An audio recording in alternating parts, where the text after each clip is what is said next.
Module 2 assignment 2 cell references percentage of total and text chart. इस assignment में हम देखेंगे कि एक्सेल के अंदर कितने तरह के रेफरेंसेस दिए होते हैं और उन्हें किस तरह यूज़ किया जाता है, उनकी शॉर्टकट कीज़ क्या हैं। एंड देन फिर हम देखेंगे कि परसेंटेज ऑफ टोटल कैसे कैलकुलेट किया जाता है और थ्रू फार्मूला हम कैसे चार्ट बनाते हैं और कैसे अपने डेटा की एनालिसिस को और ज़्यादा स्ट्रॉन्ग कर सकते हैं। नाउ हमारे पास यहाँ पर अकाउंट हेड्स दिए हुए हैं, कुछ ए से लेके टी तक 20 हेड्स हैं और उनके अगेंस्ट हमारे पास सेल्स दी हुई है। हमें यहाँ पे करना क्या है, इन टर्म्स ऑफ नंबर तो हमें हर अकाउंट के अगेंस्ट उसकी परफॉर्मेंस मालूम हो रही है, but in terms of percentage अगर हम ये देखना चाहें कि किस हेड ने कितना परसेंटेज कवर किया है टोटल में से, तो ये हम नहीं देख सकते। तो इसके लिए हमें क्या करना होगा, इसके लिए हमें करना ये होगा कि हर वैल्यू को उसके टोटल से डिवाइड करना होगा। That means K is equal to D6 divided by D26। D26 पर क्या है, हमारे पास टोटल है, and then enter. Now zero, basically ये ज़ीरो नहीं आ रहा, ये हमारे पास एक परसेंटेज आई है, लेकिन हमारे पास इसका फॉर्मेट जो है वो कस्टम हुआ है। Now click on percentage sign. Now the keyboard shortcut is control plus shift plus percentage sign. Percentage sign आपके पास 5 की के ऊपर होता है। सो कंट्रोल शिफ्ट 5, 3% आ रहा है, डेसिमल इसके इंक्रीज करते हैं 3.05। दैट मीन्स के अकाउंट हेड ए ने 3.05% हमारी कवर करी है टोटल की। नाउ मैं इसे ड्रैग कर रहा हूँ नीचे तक, सो दैट कि ये फार्मूला नीचे तक अप्लाई हो जाए। अगेन आपने देखा क्या हुआ, डिवीजन ज़ीरो का हमारे पास एक एरर आया। बेसिकली ये एरर क्यों आया है, क्योंकि यहाँ पर हमने D6 को डिवाइड किया है D26 से, बट जब ये फार्मूला कॉपी होकर नीचे पेस्ट होगा तो D6 की जगह D7 आ जाएगा और यहाँ D26 की जगह क्या आ जाएगा, D27। देखते हैं F2 D7 correct, D27 that is wrong, ये गलत है। हर वैल्यू को टोटल से डिवाइड होना है, दैट मीन्स कि 26 अपनी जगह लॉक्ड रहेगा। नाउ एक चीज़ और समझ में आती है कि डिवीजन ज़ीरो का एरर कब आता है आपके पास, जब किसी भी वैल्यू को आप ज़ीरो से डिवाइड कर दें and nothing can be locked, nothing can be divided by zero of course. Now हमें करना क्या है, मैं इसे डिलीट कर रहा हूँ। Set the range delete is equal to D6 divided by D26 and then logged it, control enter, great, control enter. Now in terms of percentage हमारे पास सबकी फिगर्स आ चुकी हैं कि किसने कितना कंट्रीब्यूट किया है टोटल का, and the total is 100% of course. Now हमारे पास इसकी एग्जांपल यहाँ पर भी दी हुई है। 3 तरह के रेफरेंसेस होते हैं हमारे पास एक्सेल के अंदर, relative reference, absolute reference, mixed reference. इस एग्जांपल के थ्रू इसको समझते हैं। मैं यहाँ इनको सम कर रहा हूँ, odd is equal to K14 से लेके K17 तक and then enter.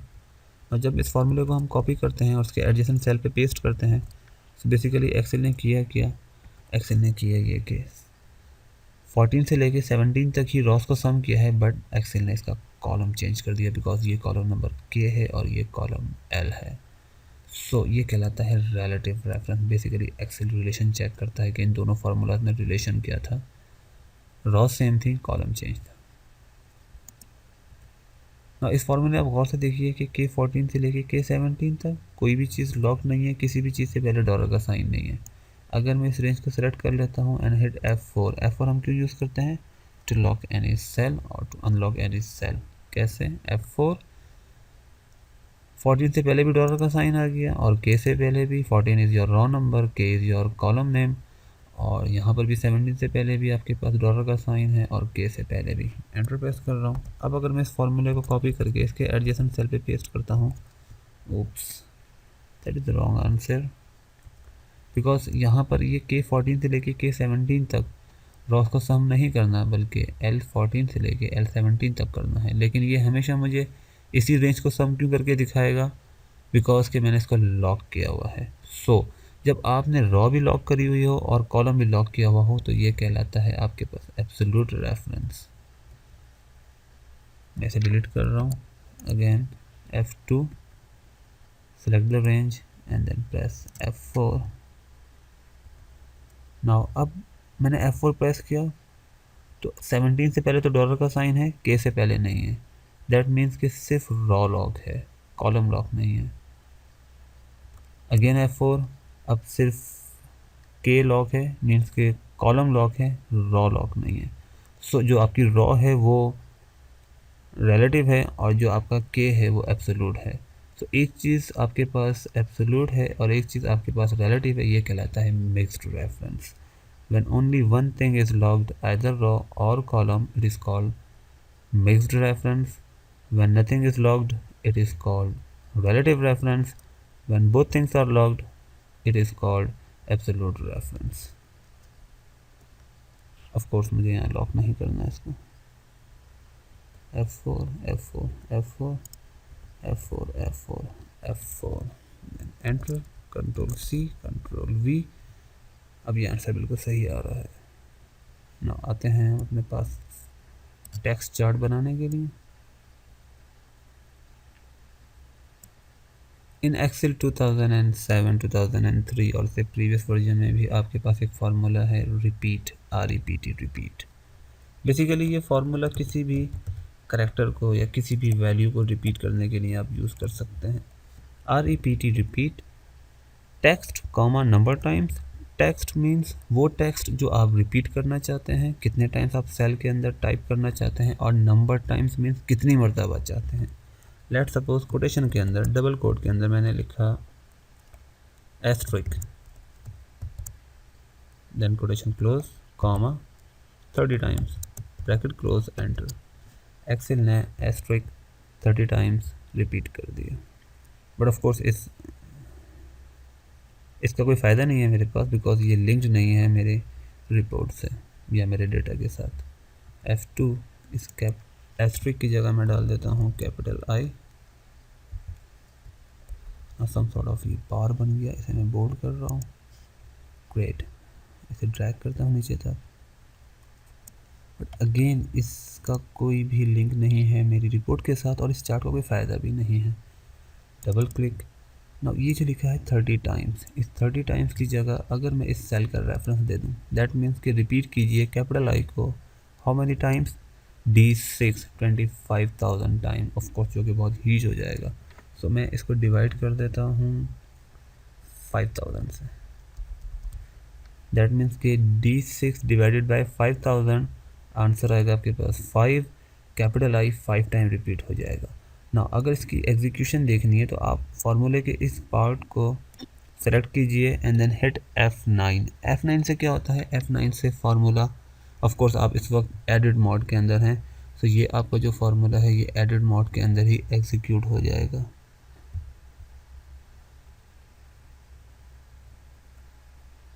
Now of course मेरे पास इस वक्त एग्जीक्यूशन नहीं हो सकती because I am recording my video. D6 divided by 5000, answer is 25 and then enter।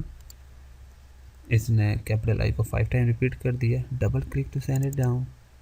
Great, आप देख सकते हैं कि अब आपको ट्रेंड पता चल रहा है कि कौन सी वैल्यू ज़्यादा है, कौन सी वैल्यू कम है, और ट्रेंड एनालिसिस भी हो रही है इसके अंदर। बट स्टिल ये एक अच्छा चार्ट नहीं है, इसको हम और ज़्यादा एस्थेटिक लुक दे सकते हैं और ज़्यादा मीनिंगफुल बना सकते हैं थ्रू रिपीट फार्मूला। हमारे पास दिया होता है बार। बार कहाँ दिया होता है, बार हमारे पास होता है करैक्टर मैप के अंदर। Start, programs, accessories, system tool and then character map. Excel 2007 मैं यूज़ कर रहा हूँ विंडोज़ 7 के साथ। विंडोज़ का मैंने बटन दबाया एंड देन यहाँ सर्च में मैंने लिखा character map, CHARACTER, character map and then enter. Font must be Arial and then आपने यहाँ से ब्लॉक ले लिया, select, copy and then close it. Now आपके पास ये सारे स्टेप लिखे हुए हैं कि अगर आप यूज़ कर रहे हैं विंडोज़ XP यूज़ कर रहे हैं, सो आपने किस तरह से जो है वो इस ब्लॉक को सिलेक्ट करना है, start program accessory system tool character map and then scroll down to select copy this block paste it in your formula. मैं एडिट मोड में आया और यहाँ आने के बाद मैंने इसको डिलीट किया and then control V. Now अब रिपीट का फार्मूला इस ब्लॉक को रिपीट करेगा 5 time and amazing some sort of bar chart बन गया आपका। बट ये बार चार्ट है लेकिन हमने थ्रू फार्मूला नहीं बनाया ऐसे, सॉरी थ्रू चार्ट ऑप्शन नहीं बनाया, थ्रू फार्मूला बनाया है। ग्रेट। हम इसके अंदर फर्दर इम्प्रूवमेंट भी लेके आ सकते हैं। मैं इसका फॉन्ट कलर चेंज कर रहा हूँ एंड देन इसके अंदर जो मैक्सिमम वैल्यू है almost 75,000, yes 75,000 is the greatest value. मुझे कैसे पता, बिकॉज इसका बार सबसे बड़ा है। मैंने इसको हाईलाइट कर दिया ग्रीन कलर और सबसे छोटा बार जो है 15,000, यस 15,000, इसको मैंने कर दिया रेड कलर से और ये भी मैंने कर दिया रेड कलर से 15,000। ग्रेट। ये आपने देखा कि हमने रिपीट के थ्रू जो है वो चार्ट बनाया। इसकी एग्जांपल आपके पास एक ये भी दी हुई है रिपीट की आपकी प्रैक्टिस के लिए, और हमारे पास एक और एग्जांपल दी हुई है रिपीट, और यहाँ पर हमारे पास मैंने आपको डिमॉन्स्ट्रेट किया है कंपैरेटिव हिस्टोग्राम चार्ट। बेसिकली दो डेटा सेट को कंपेयर करने के लिए आप कंपैरेटिव हिस्टोग्राम चार्ट बनाते हैं। इस चार्ट को बनाने के लिए मैंने यूज़ किया रिपीट का फार्मूला, ब्लॉक यूज़ किया, देन कॉन्केटिनेट, देन टेक्स्ट का फार्मूला यूज़ किया। कॉन्केटिनेशन और टेक्स्ट का फार्मूला हम फर्दर आगे वीडियोस में देखेंगे।